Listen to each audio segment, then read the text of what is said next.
Hello YouTube vintage stereo radio collectors. Here's a radio that many people find instantly recognizable. Crosley Dashboard AM clock radio. This is a 1940s, well, late 40s radio, and they are a beautiful radio. This one has the original finish. It needs, I think, a repaint and some cleaning of the bezels. But the biggest thing it needs is just to get some sound out of it. Now I plugged it in, I see the clocks turning. What I'm going to do is I'm going to turn it on and see what we get. A little bit of a hum right away. There's the back. I'm looking at the tubes. I loosened these screws to make it easier for you to see. Yeah, I don't see anything coming from the tubes.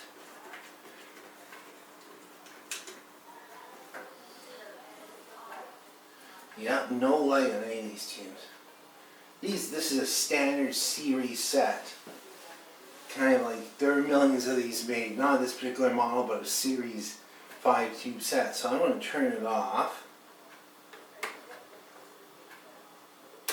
That one. Now with a series set, if one heater filament goes, they all don't light up. The most likely one to have gone is the rectifier tube, the 35W4.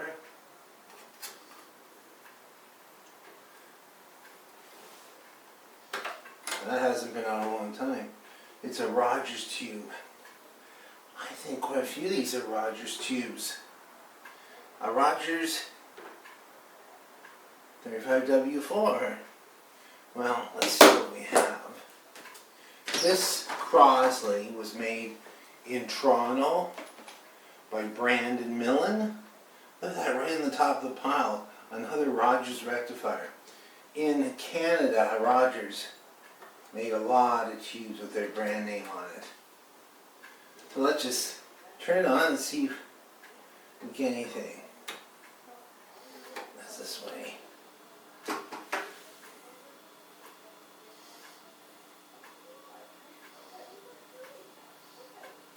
The fact that that's loose worries me a bit. Well, yeah, I'm not seeing any light. Anything from the heaters. So it wasn't the 35W4. Well, okay. We'll put the original one back in. It is most likely, these rarely fail actually. It has the good sockets, bakelite sockets, instead of the wafer ones. Is this a 35C5? Alright, it's a 50C5, okay. Oh, I think I've got one of those. With a Rogers 50C5. Where did these come from?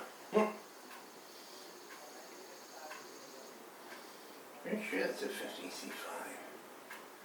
Yes, I believe it is.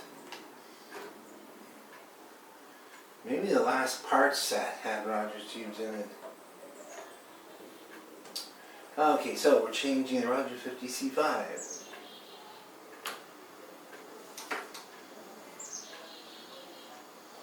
I'd be surprised if it was not this one, but isn't that interesting?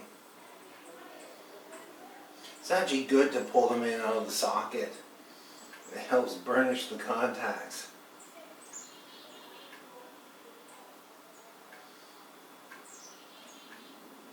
Yeah, it's pretty bright in here, but no, definitely nothing happening there. Okay, well. Okay, so we'll put the original back. Those are the identical two. So there's 3 left. Let's get at the one that we can get at. These haven't been out in years.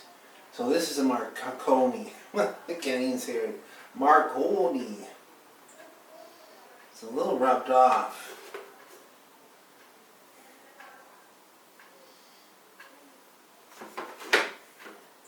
Would be a 12BA6. This is interesting because it's really,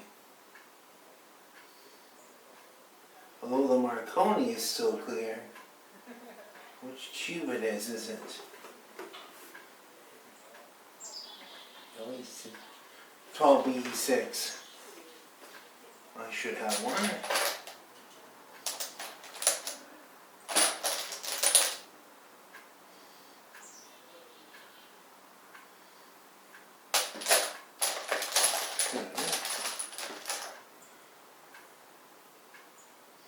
Hey, there's an Admiral 12B6. I probably have a Rogers one in there. On a radio like this that's a little more valuable, it would be nice to say it has all Rogers tubes. Now let's see what happens now. Because we are, filaments are coming on. So it was the 12B6. Still doesn't mean it's going to work. Well, what we're getting now is filter capacitor noise. So we know the radio has some potential to work. This original filter cap here is going to have to be changed. There's nothing else that can cause that. Sorry, my neighbors are having a barbecue. Okay, so that's what I'm going to do. I'm going to pull apart on the bench and put a new filter cap in that and any other wax caps. Anyway, that's all for now. Thanks for watching and listening.